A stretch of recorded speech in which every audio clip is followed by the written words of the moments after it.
ನಮ್ಮ ಮೇಡಮ್ ಅವರು ಈ ಒಂದು ಮಹಾವಿದ್ಯಾಲಯ ನಡೆದು ಬಂದಂತ ದಾರಿ 50 ವರ್ಷ ಆಯ್ತು ಅಂತ ಎಲ್ಲ ಎಳೆ ಎಳೆಯಾಗಿ ಹೇಳಿದ್ರು. ಬಹುಶಃ ನಾನು ಹುಟ್ಟೋಕಿನ್ನ 1 ವರ್ಷ ಮುಂಚೆ ಈ ಒಂದು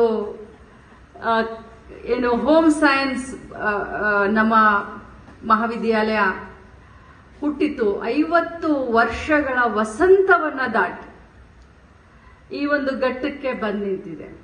ಎಷ್ಟೊಂದು ಓದಬೇಕಾದ್ರೆ ಎಷ್ಟೊಂದು ಹೆಮ್ಮೆಯಿಂದ ಹೇಳ್ತಾ ಇದ್ರು, ನಮ್ಮ ಈ ಒಂದು ಇದರಲ್ಲಿ ಓದಿದಂಥವ್ರು ಇವತ್ತು ಎಂತ ದೊಡ್ಡ ದೊಡ್ಡ ಹುದ್ದೆಯಲ್ಲಿ ಕೆಲಸವನ್ನ ಮಾಡಿ ಬಹಳಷ್ಟು ಸಾರ್ಥಕತೆಯನ್ನ ತಮ್ಮ ಜೀವನದಲ್ಲಿ ಪಡೆದಿದ್ದಾರೆ ಅಂತ ಬಹಳ ಹೆಮ್ಮೆಯಿಂದ ತಾವೆಲ್ಲ ಹೇಳ್ತಾ ಇದ್ದಿದ್ದ ನಾನು ಕೂಡ ಅಷ್ಟೇ ಅಭಿಮಾನದಿಂದ ಕೇಳ್ಕೊಂಡು ಕೂತ್ಕೊಂಡಿದ್ದೆ.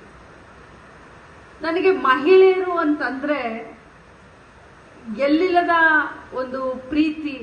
ನನಗೆ ಎಲ್ರು ನಮ್ಮ ಮನೆಯಲ್ಲಿ ಏನಂತಾರಂದ್ರೆ, ನೀನ್ ಬರೀ ಮಹಿಳಾ ಮಂತ್ರಿ ಅಂತ ಅಲ್ಲ, ಮುಂಚೆಯಿಂದನೂ ಒಂಥರ ಫೆಮಿನಿಸ್ಟ್ ವಿಚಾರ ನನಗೆ. ನಾನು ತಮ್ಮೆಲ್ಲರ ಬಗ್ಗೆ ಹೇಳಲಿಕ್ಕೆ ನನಗೇನು ಸಂಕೋಚ ಇಲ್ಲ. ಯಾಕಂತಂದ್ರೆ ನಾನು ಕಲ್ತಿದ್ದು SSLC.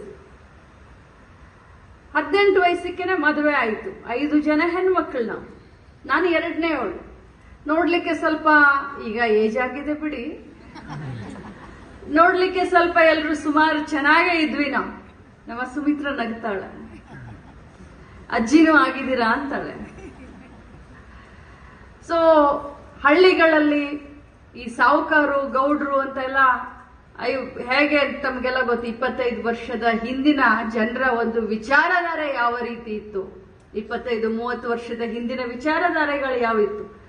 ತಾವೆಲ್ಲರೂ ಕೂಡ ಎಷ್ಟು ಜನ ಕೂತ್ಕೊಂಡಿದ್ದೀರಾ, ನೀವೆಲ್ಲರೂ ಬಹಳಷ್ಟು ಅದೃಷ್ಟವಂತರು. ತಮ್ಮ ತಂದೆ ತಾಯಿ ತಮ್ಮಗಳನ್ನ ಕಲಿಸಿ 4 ಜನರಿಗೆ ಪಾಠ ಹೇಳ್ಕೊಡುವಷ್ಟು ತಮ್ಮನ್ನ ಕಲಿಸಿದಾರಲ್ಲ, ನಿಜವಾಗ್ಲೂ ತಾವೆಲ್ಲರೂ ಅದೃಷ್ಟವಂತರು.